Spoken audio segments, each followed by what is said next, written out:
Guys ನೋಡಿ, ರೋಡಲ್ಲಿ ಅಲ್ಲಲ್ಲಿ ಇಷ್ಟೊತ್ತು ರಾತ್ರಿ ಆಗೋಯ್ತು ಅಂದರೆ ತಗೊಬಂದು ಕಸನ ರೋಡಿಗೆ ಬಿಸಾಕ್ತಾರೆ. ನೋಡಿ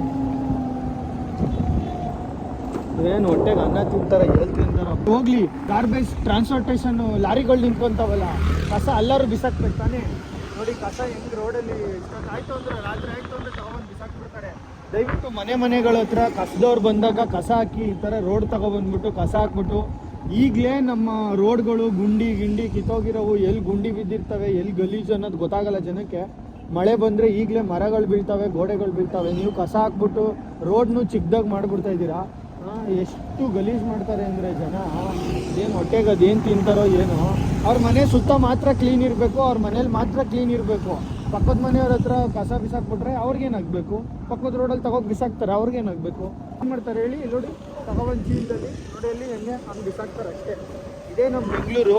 ದಯವಿಟ್ಟು ಮನೆ ಹತ್ರ ಬಂದಾಗ ಕಸ ಹಾಕಿ, ಬಂದಿಲ್ಲ ಅಂದರೆ BBMP ಅವ್ರಿಗೆ ಕಂಪ್ಲೇಂಟ್ ಮಾಡಿ ಮಾಡಿ ಕಸ ಹಾಕಿ.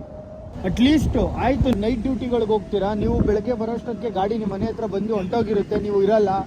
ಅವಾಗ ಏನು ಮಾಡಬೇಕಂದ್ರೆ ದಯವಿಟ್ಟು ಗಾರ್ಬೇಜ್ ಸ್ಟೇಷನ್ಗಳಿರ್ತವೆ, ಅಂದರೆ ಲಾರಿಗಳು ನಿಂತ್ಕೊಳ್ತಾವಲ್ಲ ಕಸ ಹಾಕೋ ಲಾರಿಗಳು, ಅಲ್ಲಾದರೂ ಅಟ್ಲೀಸ್ಟ್ ತೊಗೊಂಡೋಗಿ ಲಾರಿಗೆ ಹಾಕ್ಬಿಡಿ. ಪಾಪ ಕಸ ತುಂಬೋರ್ಗಾದ್ರೂ ಹೆಲ್ಪ್ ಆಗುತ್ತೆ. ಮತ್ತು ಅಲ್ಲೇ ಟ್ರಾನ್ಸ್ಪೋರ್ಟೇಷನ್ ಇದ್ದರೆ ಕಸ ಅಲ್ಲೇ ವಿಂಗಡಣೆ ಮಾಡ್ಕೊತಾರೆ. ಅಟ್ಲೀಸ್ಟ್ 1 ದಿನ 2 ದಿನ ಓಕೆ.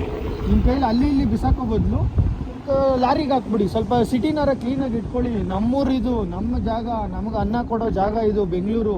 ಎಷ್ಟೊಂದು ಕೋಟ್ಯಾಂತರ ಜನ ಜೀವನ ನಡೀತಾ ಇರೋದು ಬೆಂಗಳೂರಲ್ಲಿ. ನಾವಿರೋ ಜಾಗನ ಕ್ಲೀನ್ ಮಾಡಿ ಇಟ್ಕೊಳ್ಳೋಣ. ನಮ್ಮ ಮನೆ ಮಾತ್ರ ಅಲ್ಲ, ನಮ್ಮೂರು, ನಮ್ಮ ಜಿಲ್ಲೆನೂ ನಾವು ಕ್ಲೀನಾಗಿ ಇಟ್ಕೊಳ್ಳೋಣ. ದಯವಿಟ್ಟು ಮಾಡಿ. Thank you.